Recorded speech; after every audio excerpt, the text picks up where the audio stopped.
Voici l'humeur de Pierre-Emmanuel Barré. Mais si c'est l'heure, attention. Salut Nagui, salut, calmez-vous. Calmez-vous, attendez, j'ai une blague. Qu'est-ce qui fait miaou quand on met un doigt dedans? Un chat. Une chalope. Bam. On est loin dans le game du LOL. Là, si l'humour c'était une bite, ce serait une blague sénégalaise. Allez, assez rigolé, parlons littérature. Jingle. La littérature c'est très très bien. Après on peut acheter des livres, et les livres c'est important parce qu'après on peut faire semblant de lire dans le métro. Comme ça on se fait pas embêter par les Roumains sans jambes qui viennent mendier notre argent alors qu'ils pourraient être à Rio, gagner des médailles d'or. Mais malheureusement l'accordéon c'est pas une discipline olympique. Alors vous le savez Nagui, pour permettre aux écrivains en herbe de s'exprimer, chaque année c'est la même chose. Des centaines de milliers d'arbres sont arrachés, broyés, réduits en pâte à papier. Certains auront la chance de finir dans mon imprimante pour recevoir les propos guillerets d'une chronique prime sautière, et d'autres, au destin tragique, finiront dans la maison d'édition d'Éric Zemmour, tartinés de merde comme une feuille de PQ un lendemain de raclette.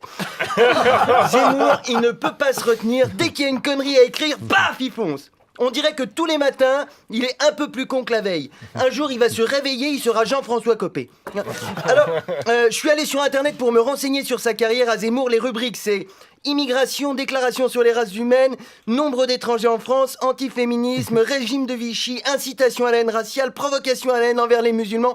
C'est pas une fiche Wikipédia, c'est une fin de repas alcoolisé à l'amicale des boulistes de Béziers. En fait, il ne réfléchit pas, Zemmour, c'est juste, il vomit parce qu'il est bourré. Il est... Oh, les Arabes! Invasion! Non, ça, je peux conduire, c'est juste... Islam! Non, le mec, il a tapé à iTélé au Figaro. À Valeurs Actuelles, on sait plus si c'est un CV ou un casier judiciaire. J'aurais bien lu tous les chefs d'accusation, mais on risque d'empiéter sur la matinale de demain. Et puis alors, en période de promo pour ses bouquins, il est magique, Zemmour, il se lâche, il est excité comme un nazi au salon de la cheminée.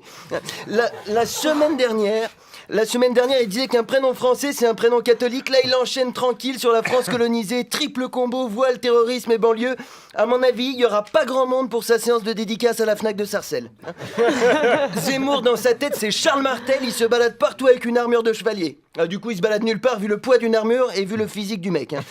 Zemmour, quand il met un pull, il fait de la muscu. C'est quand même dommage d'être islamophobe comme ça quand t'es gaulé comme une merguez. Alors, cette année, Zemmour, pour son livre, il s'est pas fait chier. C'est un recueil des chroniques qu'il a fait pour RTL. Il vend ça 23 €. 23 €, putain.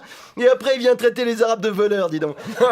Je vous dis quand même le titre, pour que vous n'oubliez pas de pas l'acheter. Ça s'appelle Un quinquennat pour rien. Mais je suis en train d'écrire le tome 2, ça s'appelle 9 mois pour rien, c'est l'histoire tragique de la grossesse de la maman d'Éric Zemmour. Et puisqu'on parle racisme, parlons des Républicains. Alors la grosse déception de la semaine, c'est Nadine Morano. Souvenez-vous, oui, j'avais appelé à la soutenir pour les primaires. Malheureusement, elle n'a pas eu assez de parrainage, elle ne sera pas candidate, c'est dommage. J'attendais avec impatience ses conversations avec Donald Trump au G20. Bonjour Donald, comment va votre oncle Picsou? Elle va nous manquer Nadine, hein.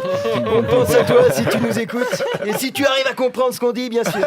Enfin, rassurez-vous, on part quand même sur une très belle primaire. Sarkozy, Copé, Fillon, Juppé, Le Maire, Mariton, NKM. Quand on voit la brochette, on a envie de faire un barbecue.